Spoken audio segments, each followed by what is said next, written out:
जिला पंचायत के चेयरमैन का भी जब रिजल्ट आया था तो योगी जी ने प्रधानमंत्री को इसका श्रेय दिया था।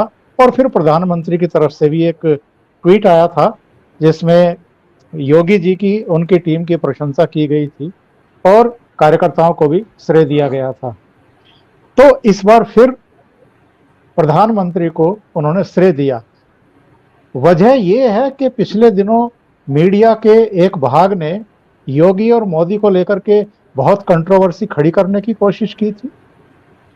देखिए, जब चुनाव एक युद्ध की तरह होता है, राजनीतिक युद्ध है वैचारिक, जब वो युद्ध की तरह होता है तो आपको कहा जाता है कि सेना के अंदर एक क्लैरिटी ऑफ कमांड होनी चाहिए, उसमें कोई एम्बिग्यूटी नहीं होनी चाहिए और उसमें कोई दरार नहीं दिखनी चाहिए, क्योंकि आप जब दीवारें देखते हैं किले की, अगर उसमें कोई दरार दिखती है तो सबसे बड़ा निशाना वही बनता है। तो एक मीडिया के सेक्शन ने पिछले कुछ समय में आपने देखा होगा कि कुछ इस तरह की खबरें जरूर होने की, उनके झूठ इसलिए हुए क्योंकि उनका मंत्रिमंडल कल होगा, कल विस्तार होगा, योगी जाने वाले वो, और वो अभी तक नहीं हुआ। वो सूत्रों भी कहाँ चले गए, सूत्रों के इस्तीफे हो गए या सूत्र कहीं गायब हो जाते हैं, वो मुझे मालूम नहीं होता। लेकिन मुझे लगता है कि ये एक कोशिश थी जो दिखाने की कोशिश की गई। जिस तरह एक बहुत बड़ा वो ये चलता है कि ब्राह्मणों के साथ अन्याय हो रहा है, सरकार ठाकुरों की चल रही है, ये तमाम चीजें आप लिखते हुए देखेंगे और इसको व्हाट्सएप पर बहुत ही ज्यादा सर्कुलेट किया जाता है, उसमें देखेंगे। जबकि मैंने मेरी याद में देखा है कि शायद ही कभी जो ब्यूरोक्रेसी में इतनी ताकतवर ब्राह्मण मतलब कास्ट वाइज में बता रहा हूँ, क्योंकि उसको एनालिसिस आप करेंगे तो इतनी ताकतवर कभी नहीं दिखते आपको, इतने ज्यादा, इतनी बड़ी संख्या में टॉप पोस्ट पर कि डीजीपी भी ब्राह्मण से हो। अभी तो खैर चेंज हो गए हैं, अभी गोयल साहब आगे, लेकिन एसीएस भी और तमाम वो भी अगर आप देखेंगे तो हैं वहाँ, चीफ सेक्रेटरी भी हैं, फिर मुख्यमंत्री भी के जो करीबी अफसर हैं उन सब में भी है। लेकिन उन सब चीजों का इस्तेमाल इसलिए किया जा रहा था कि ताकि वो दूरी बढ़ाई जा सके, वो नीचे तक बढ़ा दिया जाए, क्योंकि आम जनता और नेताओं के बीच में डिफरेंस जरूर होते हैं, दूरी जरूर होती है। वो कोशिश करते हैं उस परसेप्शन को नीचे तक ले जाए। तो मुझे लगता है एक बेहतर है, ये जानते हैं मोदी और योगी दो, मैं अभी भी कह रहा हूँ, मैं बार बार एक शब्द इस्तेमाल सायास कर रहा हूँ, जानबूझ के कर रहा हूँ कि यहाँ यूपी में बीजेपी का अगर कोई जीत का कोयन बनता है तो उसमें हेड एंड टेल योगी और मोदी होंगे, इसके अलावा उसमें कोई चेहरा नहीं भर सकते हैं आप, ये मेरी समझ है। बहुत सारे लोग इसके उलट भी बोल सकते हैं। मुझे लगता है कि उसी लिए उसको एक करके दिखाया जा रहा है और वो योगी अपनी तरफ से ये कोशिश नहीं होते हुए दिखाना चाहते हैं ताकि कोई भी, क्योंकि आपने देखा होगा पोस्टर पर उस पर एक नाम नहीं, जो 2018 से नहीं था जब पार्टी के उस पर, तो जो टीचर के उस पोस्टर पर तो कहा गया कि फोटो हटाया गया, मोदी जी का फोटो हटाया गया। अगर वो अपने ट्वीट में नहीं लिखते हैं तो फिर ये लिखा जाएगा ट्वीट में नहीं दिया गया, ट्वीट में नहीं दिया गया, ट्वीट में नहीं दिया गया। तो इसीलिए मुझे लगता है कि योगी ये कोशिश कर रहे हैं चुनाव से पहले कि एक भी अफवाह को ताकत ना मिल सके। तो ये कोशिश है मुझे लगता है दोनों तरफ से। इसीलिए प्रधानमंत्री मोदी ने उस समय के बीच में भी दिया बधाई संदेश, और इसमें भी हमको लग रहा है जल्दी आ जाएगा। तो ये कोशिश होती है, ये राजनीतिक समीकरणों के बीच में कोशिश करते हैं कि लोग ना घुस सकें, क्योंकि इस समय आप देखेंगे दो हिस्सों में लड़ाई सीधे सीधे तौर पर है। पार्टी कोई भी हो, ये पार्टी बीजेपी और बनाम में विपक्ष आ गया है और अब वो पूरी शेप ले रहा है। हालांकि बीच में हम देखते हैं कि मायावती जो है बहुत कोशिश कर रही हैं कि वो अपने आप के अब उस लड़ाई के अंदर, यानी उसको त्रिकोणीय बनाने की कोशिश कर रही है, लेकिन मीडिया का एक सेक्शन ये नहीं चाहता है।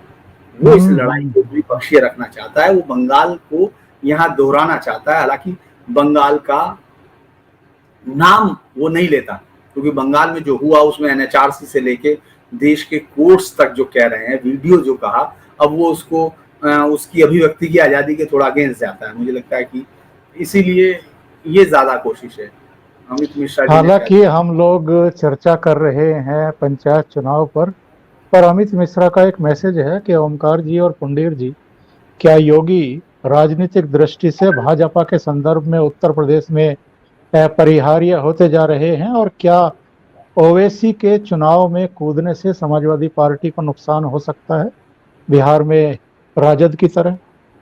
देखिए, मुझे लगता है कि इस समय तो योगी अपरिहार्य है, योगी ने बीजेपी का जो कोर वोटर है, अमित जी, जो बीजेपी का कोर वोटर है, जो बीजेपी को वोट देता है किसी उस समय भी जब 89 92 के बाद जब मुलायम सिंह कल्याण सिंह की सरकार चली गई थी, फिर पार्टी वैसे नहीं रही, फिर राजनाथ सिंह की सरकार बनने के बावजूद आपने 16-18 साल के करीब का एक सूखा देखा। उस दौरान भी वो पार्टी के साथ खड़ा हुआ अगर आपको दिखेगा तो वो कोर वोटर कहलाता है। पार्टी हमेशा स्विंग वोटर और कोर वोटर के मिलने से सत्ता में आती है, लेकिन पार्टी पार्टी बनी रहती है अपने कोर वोटर की वजह से।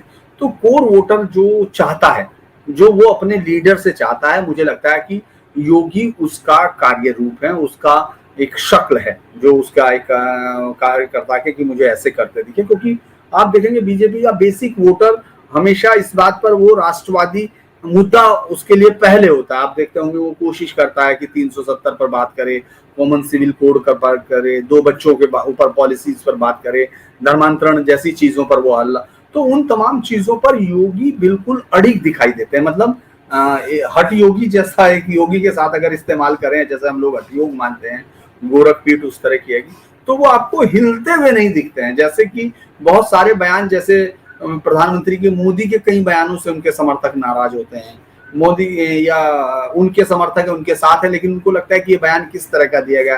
हिंदुत्व को लेकर बहुत सारी एम्बिग्यूटी उनको उनके बयानों में दिखती है, लेकिन योगी जी को लेकर बीजेपी के कोर वोटर में कोई कंफ्यूजन नहीं है। जातिगत लड़ाइयां वो हो सकती हैं, वो हों, लेकिन योगी बीजेपी के तमाम लोगों के लिए जो कोर वोटर है उसके पहली पसंद है, और इस समय अपरिहार्य हैं। इस समय उत्तर प्रदेश के अपरिहार्य स्थिति में वो हैं। इसके अलावा ओवैसी के चुनाव लड़ने का मुझे बहुत ज्यादा इसलिए वो नहीं है कि पिछली बार जब वो लड़े थे तो ज्यादातर सीटों पर उन्होंने 0.93 किसी पर उन्होंने 1-2% भी वोट उनको मिले हैं, कहीं कहीं संभल वंबल में काफी वोट मिला है।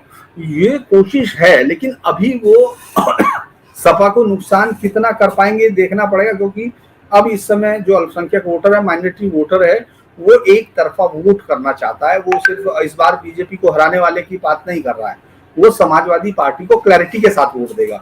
हाँ, आजमगढ़ जैसी है जहां मुस्लिम 49-50% है, वहां मुझे लगता है कि ओवैसी की पार्टी अच्छा कर सकती है, क्योंकि वहां वो जीत की स्थिति में दिखाई देने की कोशिश करेंगे, क्योंकि वो काफी कट्टर समर्थकों के साथ हैं। अगर आप सैयद सलार के साथ शुरुआत कर रहे हैं, उस पर अगर आप देखेंगे कि उन्होंने अपने उत्तर प्रदेश में आगाज की शुरुआत वहां से की, जहां इस देश में, इस उत्तर प्रदेश में इस्लामी हमलावर जो रहे थे, जिन्होंने इस देश की कल्चर को, उन तमाम लोगों ने नष्ट किया, एक जिसको साझा संस्कृति, जिसको बाद में कुछ लोगों ने बताने की कोशिश की। क्योंकि जिस तरह की हत्याएं, जिस तरह के रेप्स, जिस तरह का एक अत्याचार सैयद सलार के साथ वहां जुड़ा हुआ है, वो साफ तौर पर है, वो उसमें कोई कंफ्यूजन नहीं है। क्योंकि वो मेरे पास उसके रेफरेंस हैं, अगर किसी को सज्जन को बहुत लगेगा कि गलत है तो वो मुझे इस पे लिख सकता है, मैं उसको रेफरेंस दे दूंगा। बाद में तुगलक ने उसकी मजार को, चूंकि बाद में उसकी मजार भी तोड़ दी गई थी, और महाराजा सुहेल देव जो उस इलाके के बहुत बड़े राजा नहीं थे, लेकिन उस इलाके के राजा थे, उन्होंने एक ग्रुप बनाया, और उसके बाद उन्होंने, चूंकि ये महमूद गजनवी का भांजा माना जाता है, और ये उससे भी ज्यादा कहर हिंदुस्तान पर तोड़ने आया था। मंदिरों को नष्ट करना, हिंदुत्व, महिलाओं को, औरतों को, बच्चों को गुलाम बनाकर तमाम जगह पर बाहर ले जाकर बेचना, और लूट और जो रेप और तमाम कन्वर्जन की जो दास्तानें हैं वो उसके साथ जुड़ी हुई है। आप ऐसे शख्स की मजार पर आकर चढ़ाते हैं चादर, और यहाँ से चुनाव अभियान की शुरुआत करते हैं, तो आप मैसेज देते हैं। और ओंकार जी, शायद बहुत सारे लोगों ने इस पर देखा नहीं, मैं मेरी नजर से बता रहा हूँ कि ये मैसेज सिर्फ मौलवियों को है, इमामों को, मौलवियों को और उन कट्टर लोगों को है। क्योंकि मुस्लिम वोटर का पैटर्न अगर आप देखेंगे तो वो बहुत प्रभावित होता है इन लोगों से, और इनके कहने पर वोट देता है। तो उसकी पूरी लड़ाई इन तमाम जो उसके आइडिया मेकर हैं उन सब तक छाने की है। क्योंकि वो बीच में सांप्रदायिक, जो सेकुलर अपने आप को तथाकथित पार्टियां कहती हैं, उन सब की वो बीच की बिचौलियापन बंद करना चाहता है। वो कहता है कि सीधा आप मुझे दो, मैं आपके लिए कट्टरता की बात कर सकता हूँ, मैं आपके लिए और खतरनाक बातें कर सकता हूँ। और अलग बात है कि वो क्यों इस बात को यहाँ लोग पसंद करते हैं, ये अलग बात है, क्योंकि कभी भी उनसे कानूनी बात पर नहीं किया जा सकता। जैसे यूनिफॉर्म सिविल कोड का आते ही नाम सीधा सबसे बड़ा क्या होगा कि मुस्लिम विरोधी हो गया। यानी इस देश में कोई लाइन होना, कोई भी काम होना, वो मुस्लिम विरोधी है या नहीं, इस पर तय होगा। और आप देख रहे होंगे अफगानिस्तान में जो हो रहा है, महिलाओं की बंद हो रही है आवाज, मदरसे अब आके पूरा कॉलेज बंद कर दें, ब्यूटी पार्लर शुरू हो जाएगा, वहां हो चुका, लोग भाग रहे हैं। लेकिन आपने कोई एक ट्वीट देखा है बलमन की? मैंने देखा उसको, राणा सफी या कुछ है, उसको मैं देख के हैरान हो जाता हूँ कि वो बलमन की जाके मेरे गांव में बनी मस्जिद बलमन ने बनवाई थी, वो इस पर तो ट्वीट करती है, वो इस पर ट्वीट नहीं कर रही है कि वहां किस तरह के हकूक खत्म किए जा रहे हैं। हाँ, अभी कोई झूठ शुरू हो जाएगा तो वो उसमें सबसे आगे होंगे। दरअसल मुझे लगता है कि ये एक है प्रक्रिया, और इसीलिए उत्तर प्रदेश में योगी तभी अपरिहार्य होते हैं जब वो इस तरह की चीजों को देखते हैं। और लेकिन इसमें वो जो एक कहानी चलती है, जो कोशिश करते हैं लोग कि ये बीजेपी ने बढ़ाया है, अक्सर ये कहानी लोगों को, क्योंकि लोगों को हकीकत से दूर किस्सों में रहने में मजा आता है। इस देश में ये है भी, मैंने देखा फैक्ट से ज्यादा हम लोगों को, क्योंकि हम लोगों का ज्यादातर लिटरेचर जो है ओरल लिटरेचर का दौर था। जब से नालंदा, तक्षशिला, इन तमाम को इस्लामिक हमलावरों ने खत्म किया, उसके बाद से हमारा लिटरेचर ओरल हो गया था, क्योंकि हम लाइब्रेरियन बना सकते थे। तो मुझे लगता है हम लोग उसमें जीने वाले लोग अब हैं, क्योंकि आदत हो गई है। तो हमको ये कहते हैं, कोई कहता है कि ओवैसी को इसलिए लाया जाता है बीजेपी की मदद करता है, इस तरह के बहुत आपको यहाँ सत्ता के गलियारों में दिल्ली में घूमते मिल जाएंगे पत्रकार, और उस थ्योरी पे यकीन करते हुए। तो मुझे लगता है कि वो सिर्फ बेवकूफाना बातें होती हैं, क्योंकि वो जानते हैं मुझे लड़ना है, मुझे आगे बढ़ना है, तो मुझे जाना ही होगा ना। फिर इस हिसाब से तो समाजवादी पार्टी को कभी चुनाव नहीं लड़ने चाहिए थे, नहीं तो कांग्रेस उसी की वजह से जीती ना भाई। कांग्रेस इसी वजह से हारी क्योंकि उसके मुस्लिम वोटर वहां चले गए। तो आपको अगर देश के सेकुलर फैब्रिक की चिंता थी तो आपको नहीं लड़ने चाहिए थे चुनाव, राजद को नहीं लड़ने चाहिए थे चुनाव। तो ये सब मुझे लगता है कि हर पार्टी का एक अपना एजेंडा है। उससे किसी को फायदा मिलता है, लेकिन वो अपना फायदा भी तो देखेंगे, तो उनका फायदा है इसमें। सही है।